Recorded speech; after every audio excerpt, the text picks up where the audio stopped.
Les passages de la parole qui parlent de la transfiguration sont très significatifs et d'un grand secours. Comme vous le savez, 3 des 4 évangiles, Matthieu, Marc et Luc, rappellent cet épisode de la transfiguration, indiquant sûrement par là que pour ces hommes, cette expérience revêtait tout particulièrement une grande importance.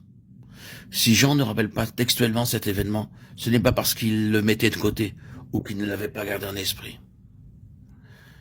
Rappelez-vous que lors de la transfiguration, tout devenait de plus en plus difficile pour le Seigneur. L'hostilité croissante s'élevait de toutes parts et l'oppressait intérieurement, pesant lourdement sur son esprit, rendant son ministère de plus en plus difficile, de plus en plus circonscrit. L'ombre de la croix s'allongeait sur son sentier. C'est de cette croix dont il parlait maintenant à ses disciples pour la première fois. Il leur parlait franchement de la croix. L'atmosphère était chargée d'un sentiment de crise latente, de quelque chose qui allait arriver. C'était dans ce contexte-là, dans ces conditions précises, qu'il prit à part sur la montagne 3 hommes parmi les 12, et qu'il fut transfiguré devant eux. Cela avait un lien très étroit avec la situation qui se développait alentour. Dans son récit, Pierre, bien des années après, cela parle de la transfiguration. Et nous connaissons par ses lettres quelque chose de cette situation. Il commence sa première lettre en s'adressant lui-même aux saints, éparpillés à travers le pont de la Galatie, la Cappadoce, l'Asie et la Bithynie. Aux saints éparpillés. Peut-être savez-vous ce que signifie d'être ce peuple éparpillé du Seigneur dans des endroits éloignés, dans des lieux isolés, la distance et la solitude engendrant bien des chagrins et leurs propres problèmes. Mais quand même, les choses semblent légères quand nous sommes ensemble.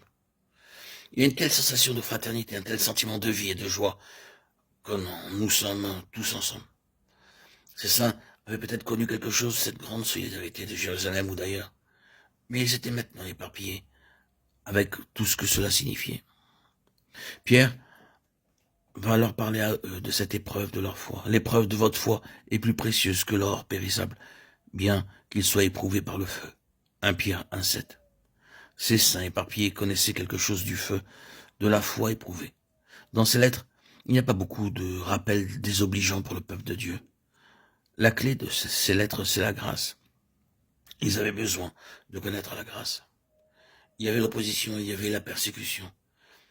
Il y avait des faux prophètes, de faux docteurs. Et dans ce contexte, Pierre écrivait et introduisait cette question de la transfiguration.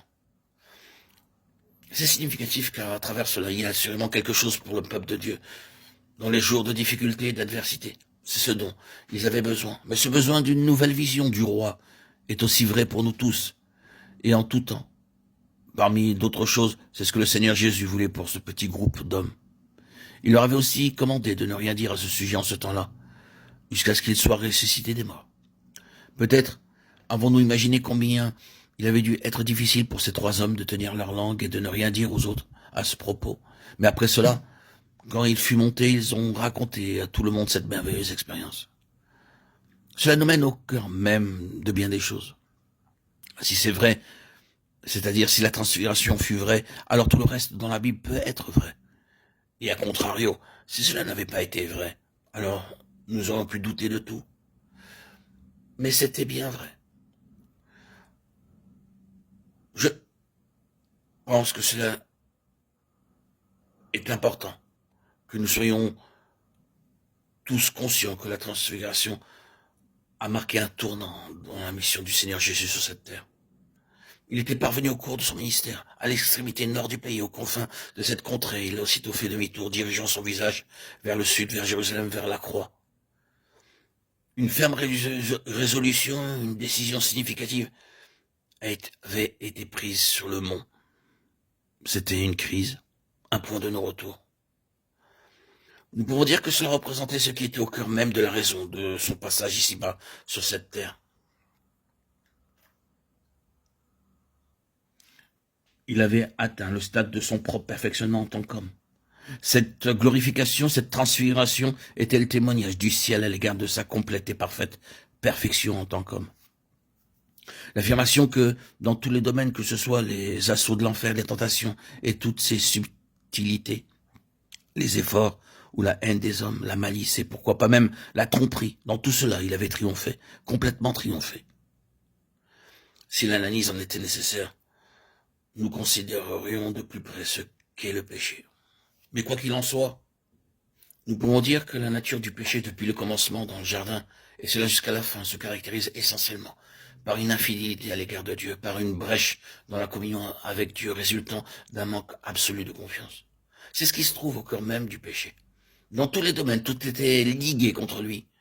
Et si d'une certaine manière, et sous quelque forme que ce soit, une brèche avait pu être ouverte entre lui et Dieu, le péché aurait été cela.